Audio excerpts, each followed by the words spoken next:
Praise the Lord. जय मसीह की आप सबको परमेश्वर आशीष दे। आजकल हम परमेश्वर की 10 आज्ञाओं के बारे में पढ़ रहे हैं, सीख रहे हैं। तो 5 आज्ञा तक तो हमने पढ़ चुका है। आज हम 6ठी आज्ञा के बारे में पढ़ेंगे। परमेश्वर कहते हैं हत्या ना करो। इसका अर्थ सिर्फ शारीरिक हत्या तक सीमित नहीं है, बल्कि दिल और सोच से जुड़ी बातों पर भी लागू होता है। इसका गहरा अर्थ सिर्फ जान लेना ही हत्या नहीं है। बाइबल हमें सिखाती है कि किसी को मारना ही नहीं, बल्कि किसी के प्रति गुस्सा, नफरत और बदले की भावना रखना भी गलत है। शब्दों से चोट पहुंचाना भी गलत है। कभी कभी हम किसी को ऐसा शब्द बोल देते हैं जो उसके दिल को चोट देते हैं। दिल को दुख देना भी एक तरह से अतिरिक्त हत्या जैसा है। नफरत दिल को कठोर बना देती है। जब हम किसी से नफरत करते हैं, हम परमेश्वर के प्रेम से दूर हो जाते हैं। परमेश्वर प्रेम है और वह चाहते हैं कि हम माफ करें और प्रेम करें। प्रेम और माफ़ी ही सही रास्ता है।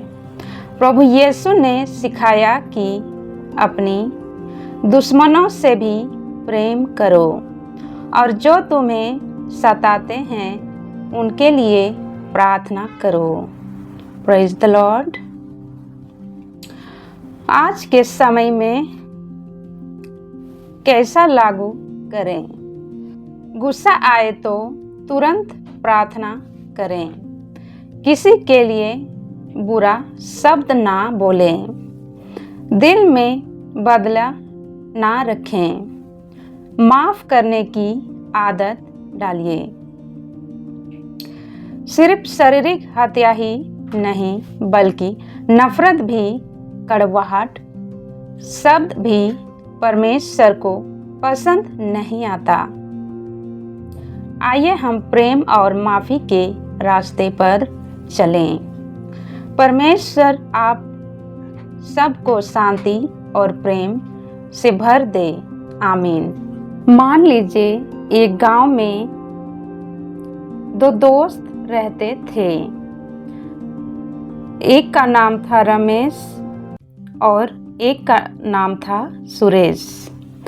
दोनों बचपन से साथ थे। एक दिन छोटी सी बात पर उनके बीच झगड़ा हो गया।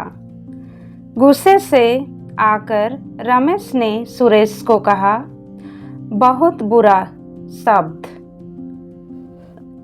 कह दिया।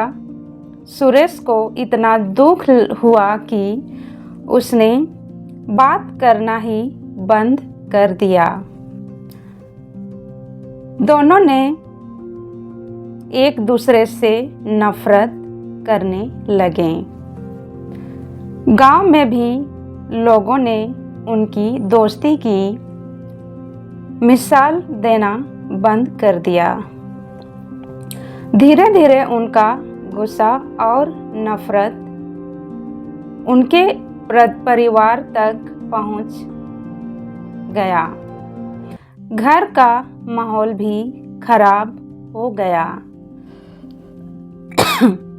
एक दिन चर्च में संदेश दिया गया, हत्या ना करो, और बताया गया कि सिर्फ शारीरिक हत्या ही नहीं, बल्कि किसी के प्रति नफरत रखना भी और शब्दों से भी दिल को चोट पहुंचाना भी परमेश्वर की नज़र में गलत है।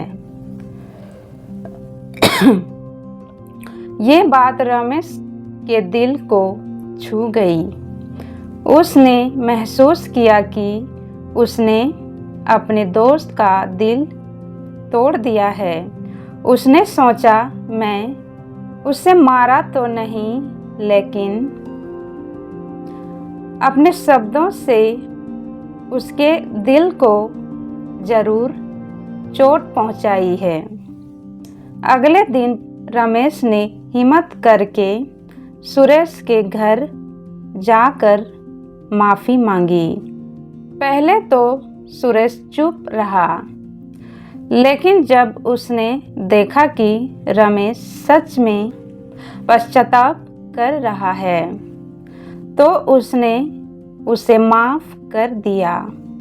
दोनों ने गले लगकर रोए और फिर से दोस्ती शुरू हो गई। उस दिन उन्होंने समझा कि नफरत करना दिल का अंधेरा है, दिल का अंधेरा बना देता है, लेकिन माफ़ी और प्रेम जीवन में शांति और आशीर्वाद लाता है।